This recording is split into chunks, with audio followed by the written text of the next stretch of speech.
Os antigos usavam uma frase: não se dá o peixe, mas sim a varinha, e ensina-se. Os antigos estavam errados? A gente precisa de uma coisa chamada mérito. Temos que fazer por onde? Vejamos o texto.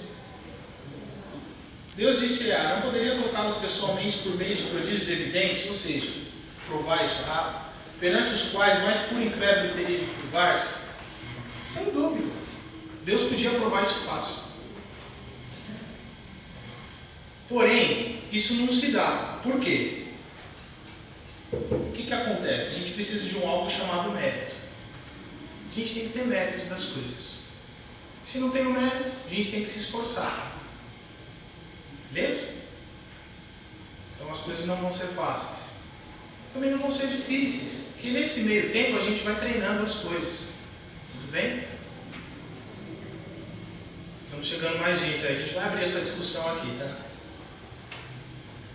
Continuando sobre a incredulidade, ou seja, sobre os sábios e prudentes, tá?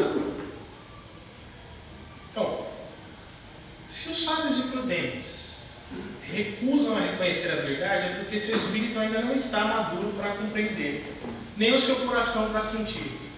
Não está na hora dele abrir os olhos. Aí a frase: o orgulho é a venda que lhe está para os olhos. Tem algum orgulhoso aqui? Sim ou não? Sim, todos nós somos trabalhando aí. Nas pequenas coisinhas, nos pequenos testes, a gente vê como a gente é orgulhoso. Deixa uma pessoa falar assim, às vezes você está muito com pressa. Não faz isso desse jeito. Você já, né? Dá aquela rosnada já. Opa, peraí. Quem é você? Por que você está falando da minha vida? Gente, o orgulho é uma chaga. Ela está, sabe, entubada. É na essência. Será que Deus sabe disso na gente? Sim ou não? Não, apesar de esse Vitor aí, não sei não. Os caras aí estão falando umas coisas aí, não sei se. Que adianta apresentar a luz a um cego? Mais uma vez, Deus vai te oferecer um algo bom, um algo lindo, um algo maravilhoso. Gostaria da participação dos trabalhadores da casa, tá? Como fui ensinado aqui, todas as palestras me pediram para ser feito, né? Mas tem que ser aberto. Eu gostaria que vocês participassem, assim a gente aprende mais. Eu aprendi isso aqui na casa. Aos trabalhadores principalmente, aos mais velhos que já têm muito mais estradas do que eu. Dona Deise, Dona Salete, a Beth, tem seu Alcides, seu Hipólito. Eu gostaria que vocês fizessem vez aqui também, a Elza, né? Pessoas que já estão aqui. Eu estou aqui mais ou menos há uns 6 anos, mas tem gente que está aqui há uns, sei lá, 25, 30 anos. Né? Então eu peço a participação de vocês, sim. Eu montei um algo aqui porque eu tenho a responsabilidade de trazer um algo estruturado como os palestrantes que vêm aqui trazem, bem feito. Mas a palestra está aberta. Tá bom, Dona Jacira? Continua. Não tem como oferecer algo para uma pessoa que não quer. Você oferece, ela fala: olha, a água faz bem à saúde, é assim, assim, assado, é tudo bonitinho, vai funcionar, vai hidratar o seu corpo. Amigo, eu não quero água. Aí você vai lá de novo. Olha, porque a água é bom, vai hidratar o seu organismo, assim, assim, assado. Se eu tiver que falar mais uma vez, eu vou tacar o chinelo em você. Você acha que Deus já entende isso sobre a gente? Já entende. Ele vai ficar forçando uma situação. Ele te dá as ferramentas para você abrir os olhos. Ele não vai te forçar. Mas ele pode te forçar, se ele quiser. Mas ele não vai. A gente educa uma criança como? Eu não tenho filhos, mas o que eu vejo por aí. E olha, hein? Eu não tenho filho. Senta a porrada nele toda hora para você ver. Ele vai crescer com raiva de você. Porque tudo tem-se um tempo. O tempo certo. Qual que é o tempo certo? É o tempo de Deus. É o relógio cronológico mais perfeito que tem. Porque Ele sabe, Ele criou a gente, todos os seres humanos. Ele é plenamente convicto de tudo que se passa. Tudo. Ah, vou inventar uma mentirinha aqui que ninguém vai saber de nada. Vai, ele já sabe. Ó, esse espírito tem tendência a ser mentiroso. Tá entendendo? Ele gosta de dar uma fraseada aqui, ó, inventar algumas coisas aqui. Né? Eis porque, como hábil médico, Deus ele castiga primeiramente quem? O orgulho. Certo? É quando você chega todo quebrado, todo arrebentado, que você tem que pôr o joelho no chão, alguém fala, você gostaria de ajuda? Eu posso te ajudar. Parece que tem uma bola engasgada aqui, né? Não sai, né? Você precisa de ajuda ou não precisa? A pessoa olha dentro do seu olho assim e fala, olha, você não está bem. Gostaria de ajuda? Porque o orgulho ele já vai te impedir até de se aceitar. Você pode estar precisando ali de uma situação deplorável. Para você falar, eu aceito, certos, é cultural, certas coisas já vêm para um pai aceitar um filho homossexual. Imagine, de uma cultura, um pai que vive de uma cultura fechada, estávamos conversando disso. Olha pai, eu gosto de menina, você gosta? Eu vou fazer você dobrar ao contrário, para você não gostar mais. Né? E o sentimento da criança? E estudar isso, e saber qual é a essência. A gente fala muito isso do músico, né? Eu mostrei um vídeo para minha esposa, que está o pai e o filho, né? E o filho fala assim, eu quero ser músico. Aí eu não lembro, está chorando, mas ele chora tão engraçado. Né? Olha pai, resolvi ser músico. E começa a chorar. Porque assim, o que é o músico hoje que a gente tem como base?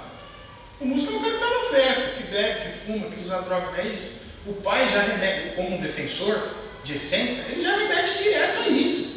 Fala, você é doido, meu filho vai virar músico? Não vai. Eu vou quebrar ele na porrada.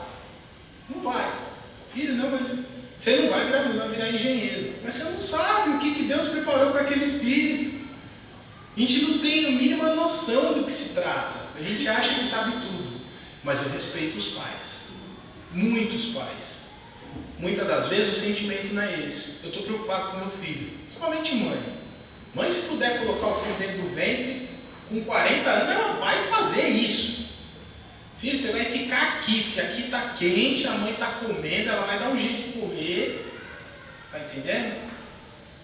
Então, vamos repensar, vamos refletir sobre, tá? Continuando sobre a incredulidade, né?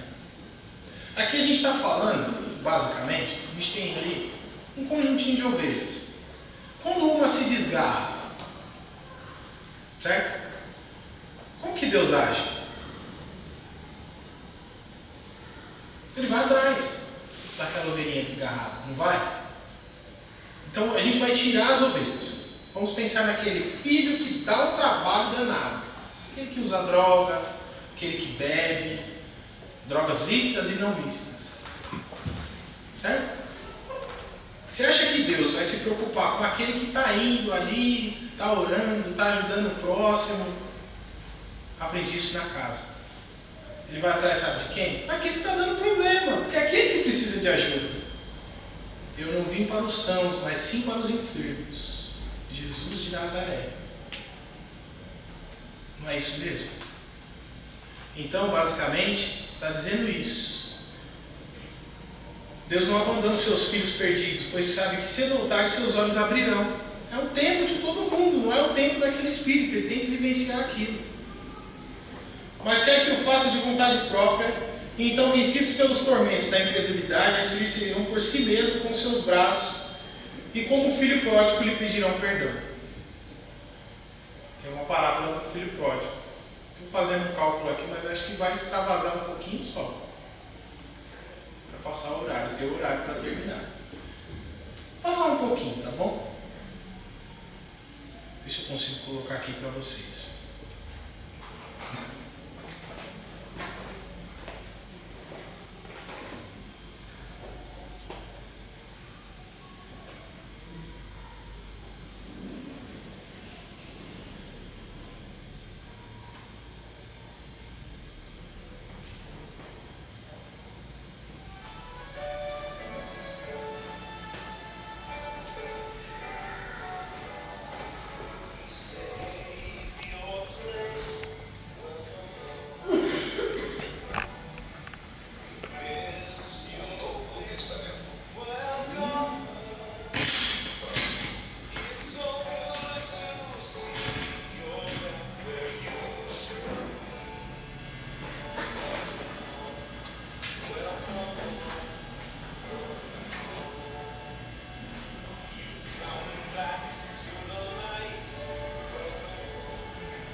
Sai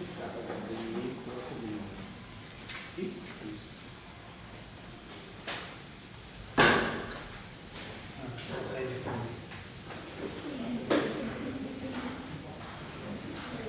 Então, essa aqui é a joguinha ali, eu vou pra...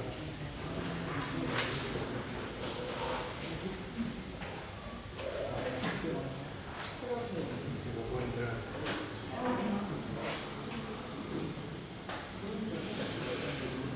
Vai entrar de fome. Você trabalhou,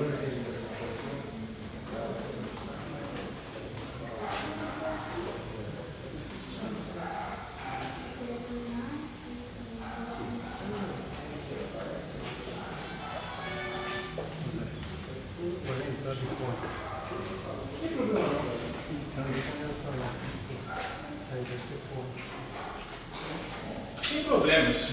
Para a gente não perder o fio da meada, a parábola do filho pródigo, ela não é muito difícil de se entender. Jesus ele senta em dado momento, que ele está conversando com algumas pessoas, ele está contestando algumas pessoas. E ele conta a história de um lavrador que tinha 2 filhos. Um filho que era bem do labor, bem trabalhador, e um filho que era meio assim, inexperiente com a vida, desiludido, basicamente. E esse filho, ele queria pegar parte dele da herança para viver a vida. E o pai tentando, com todo o amor, todo o carinho, orientar as pessoas ali. Olha, filho, dentre as pessoas ali, orientar o filho. Mas esse filho fez tanto, que o pai deixou ele ir. Pegou parte das riquezas dele, metade da riqueza dele, deu para esse filho e deixou ele ir.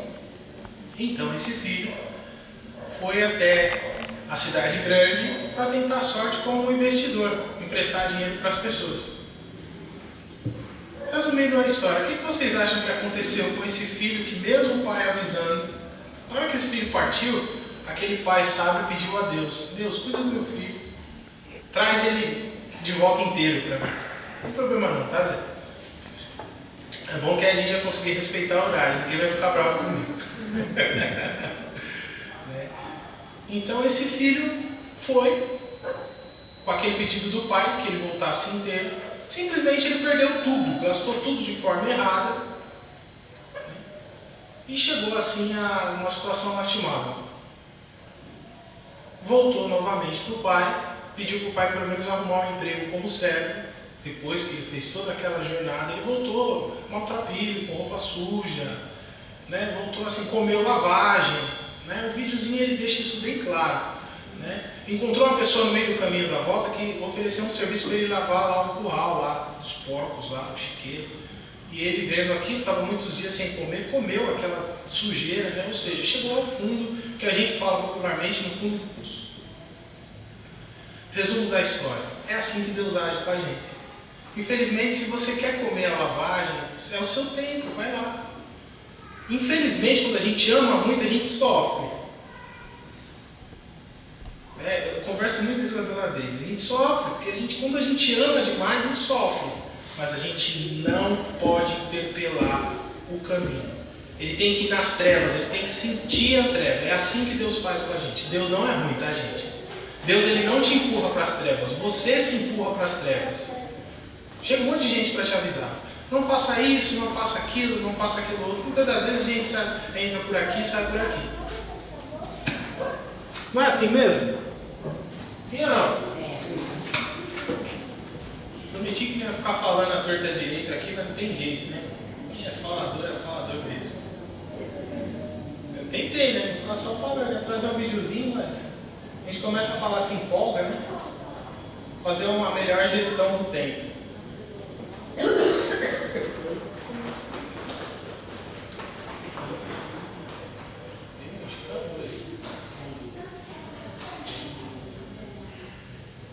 Bom, aqui eu tenho a bibliografia.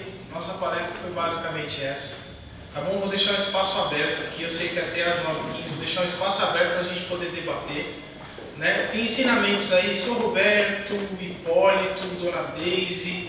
Está aberto. Esse é o raciocínio. Eu fui intimado pela espiritualidade. você está lendo, você está fazendo, você tem que ir lá na frente e fazer uma palestra. É uma escolha, na verdade, eu poderia falar não. Mas como eu sei que se Deus está tocando meu coração para fazer, eu vou fazer. Eu vou fazer. Tem que ir lá na frente e falar. Então eu vim aqui na frente entregar para vocês essa palestra. Um tema que me exigiu bastante. Precisei correr atrás e saber bem o que eu estou falando. Porque o primeiro a assistir isso sou eu. E aí, gente, o que vocês entendem de tudo que foi passado? Estamos mais para sábios e prudentes ou para simples e pequeninos? Está aberta a discussão. A Eliane já começou lá atrás. Ô, Vitor, peraí. Você falou do filho, aí o mais lindo foi que o pai fez aquela festa de cerveja. Aquela festa grandiosa. A cantar. E o outro filho, bravo, porque ele achava que era certinho. Perfeito. Então, na parábola do filho pródigo, o pai que recebe aquele filho que saiu e fez errado, não sei se errado, mas foi viver do jeito que ele queria a vida para depois voltar. O pai fez uma fé, mas o irmão dele ficou uma fera, ficou doido. Falou: pai, você é maluco, você deu metade das suas riquezas para esse cara e ele gastou tudo. E eu só trabalho, se eu nunca fiz uma festa para mim. Né? Não é isso mesmo? O que acontece? Será que Deus não age assim com a gente? Como a gente espera? Gente, dentro da oração dominical do Pai Nosso, tem perdoar as nossas ofensas assim como nós perdoamos. A gente perdoa? Seja sincero. Dada coisa. Imagine algo ruim. Depois vocês tiram, jogam isso fora. Não fica com esse pensamento ruim, não. A gente perdoa realmente? A gente tenta. Aí eu aprendi com um amigo aqui também na casa. Perdoai as nossas ofensas assim como nós tentamos perdoar os nossos devedores. E eu mudo mesmo, tá? Tem gente que você vai em determinado lugar aí, que você vai orar desse jeito, o cara fica te... Tá mudando a oração lá de Jesus? Tô por quê? Porque não é verdade. Eu não estou falando a verdade, eu não perdoo.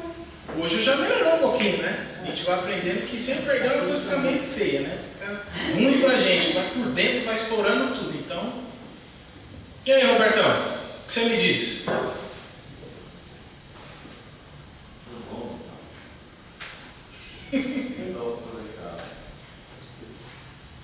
Hipólito? Eu vou entregar, eles falaram que ia fazer muita pergunta para você. O Roberto falou: vou pegar você de jeito, cara. Vou perguntar. Dona Deise. Só uma passagem. Por favor. Eu ia deixar para o final, mas já vou antecipar, eu já vou passar.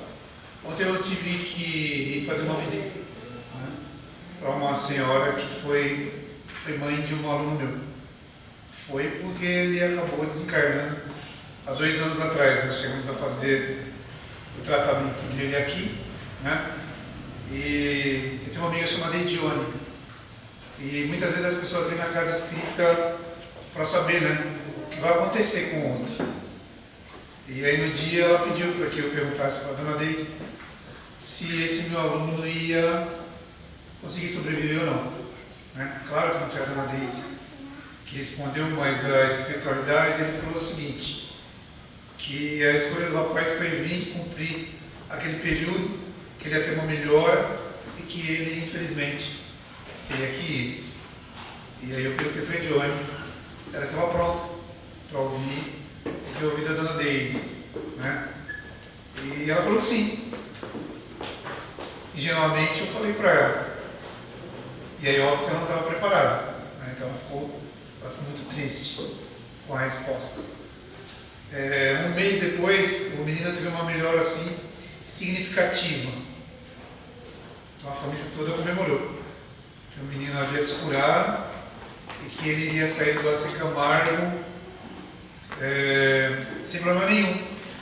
Os médicos chegaram para os pais e falaram que o câncer tinha desaparecido e que o garoto estava melhor. Você está filmando? Bom, eu lembrando das palavras dela, né, de que ele teria uma melhora significativa, mas que depois ele iria. Quando a Edione veio me falar toda feliz, eu falei: Edione, você lembra da mensagem? tempo dele era para se cumprir, ele iria melhorar, mas depois ele ia partir. Não falei nada para a família, né? Aí depois veio a resposta. Os médicos não haviam visto que o câncer ele havia ido para o cérebro. O cérebro ele começou a paralisar totalmente o garoto e meses depois ele veio a óbito. E aí ontem a mãe me ligou, porque como eu estou fazendo trabalho junto com a Stefânia e o esposo dela com algumas crianças, ela me ligou e falou assim: eu vi no Face e eu queria te ajudar a você a comprar as coisinhas da Páscoa. Mas eu gostaria também de falar da dor ainda que eu sinto pela perda do Fábio.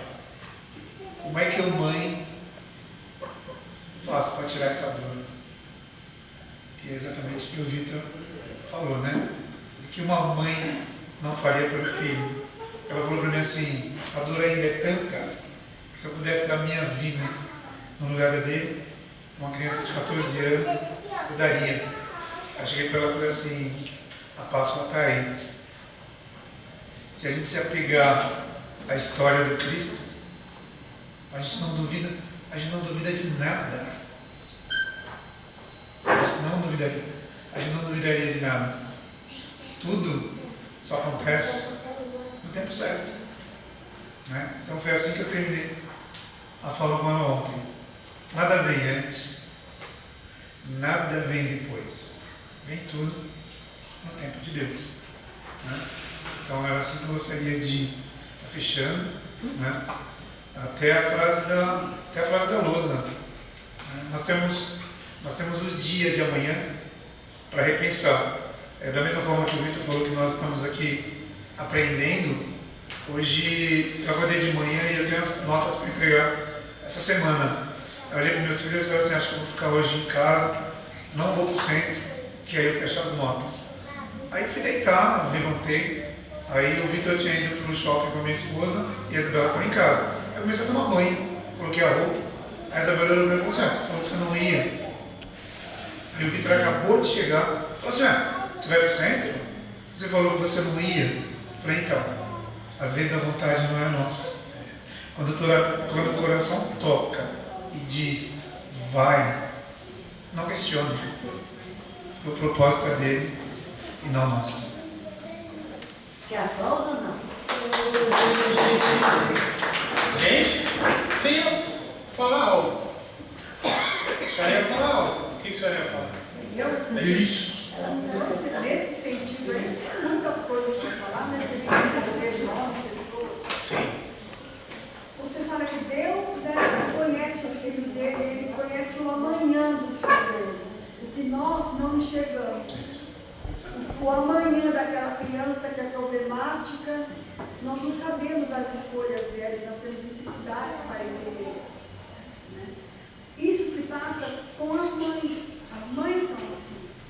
As mães, ela percebe que o mais necessita dela, que é geralmente o filho mais problemático.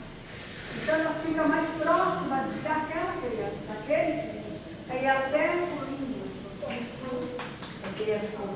isso, eu estou muito feliz, inclusive, nos tempos atrás, você sabe que eu tenho uma pessoa problemática em casa, uma pessoa maravilhosa nos sentimentos, mas adquiriu coisas que vieram a tirar do mundo, né? Mas Deus sabe o amanhã dessa pessoa.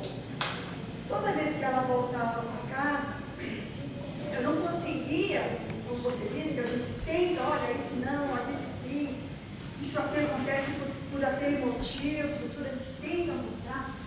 E a pessoa está resistente, porque além dela existem ainda aquelas forças inferiores que estão ali atuando. Bom, da última vez agora que voltou, ela está tendo assim um avanço maravilhoso. Legal. Ela percebe todas as manobras que Deus faz nas nossas vidas.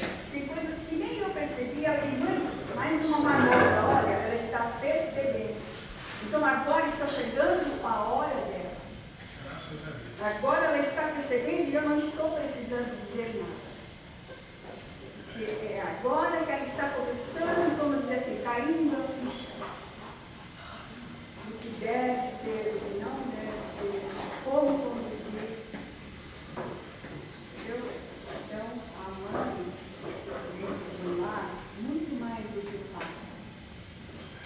ela tem muito mais sensibilidade